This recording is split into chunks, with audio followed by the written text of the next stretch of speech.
Okay, let's jump right in. When you picture a warehouse, you probably think of, a dusty, dimly lit room piled high with forgotten cardboard boxes, right? Well, scratch that. In the pharmaceutical industry, a warehouse is a high-stakes, largely unseen world. It is literally a hidden fortress protecting public health. In today's explainer, we're going to dive deep into exactly how this hidden world operates, because in this specific environment, one single mistake isn't just a lost package. It can be absolutely life-threatening. And the stakes we're talking about here are massive.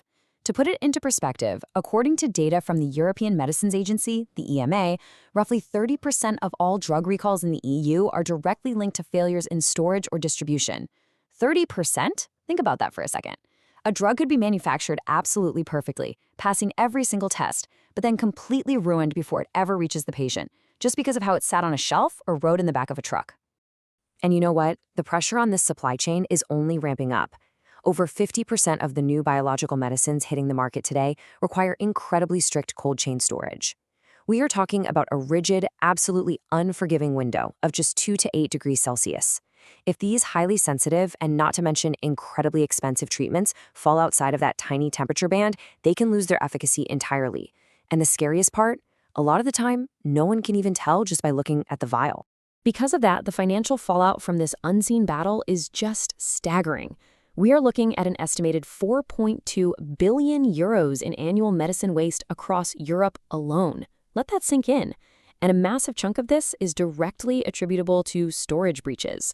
But this isn't just about lost revenue for big corporations, right? That number represents delayed treatments, sudden supply shortages, and massive logistical nightmares for hospitals and healthcare systems all over the world. Okay, let's dive into this. Why exactly is the warehouse such a crucial checkpoint? Well, it's because a pharmaceutical warehouse isn't just a holding room. It operates as an active, defensive fortress. It is the ultimate quality control point. These medicines aren't just zipping through on a conveyor belt. They are often stored here for weeks or even months at a time. And any breach in the environmental conditions during that stay compromises their safety. This facility is literally the last major checkpoint before a product is injected or swallowed by a patient. An error here, like, say, dispatching the wrong batch or mislabeled product, is a direct threat.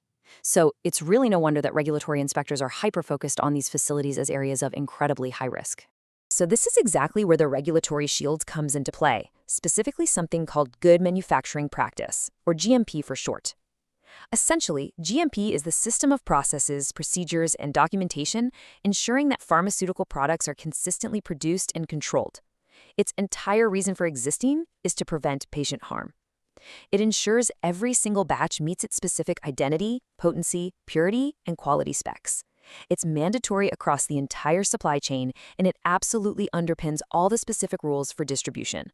Now, what's really interesting about this framework is that it isn't just some local, isolated bureaucracy. We are looking at a massive, interconnected, global rulebook. Whether you're dealing with the FDA over in the US, the MHRA in the UK, the EMA in Europe, or even the overarching WHO guidelines, they all demand strict warehousing controls. They mandate things like continuous temperature monitoring, strict stock rotation, and overarching quality management systems. It's really a worldwide web of compliance, all designed to keep us safe.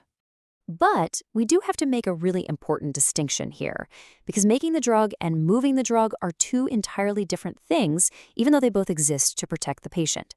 Good manufacturing practice, or GMP, covers the actual manufacture, testing, and packaging of the medicine. It uses a manufacturer's license and relies heavily on batch manufacturing records.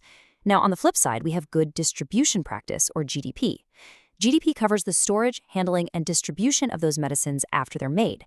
This involves a wholesale dealer's license and focuses heavily on things like goods receipt notes and continuous temperature records.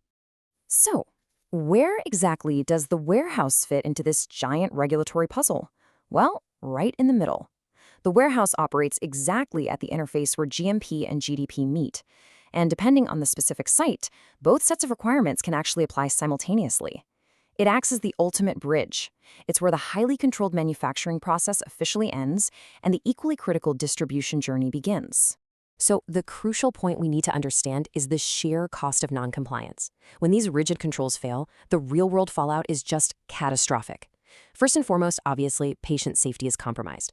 You get degraded, subpotent, or completely unsafe medicines actually reaching hospitals.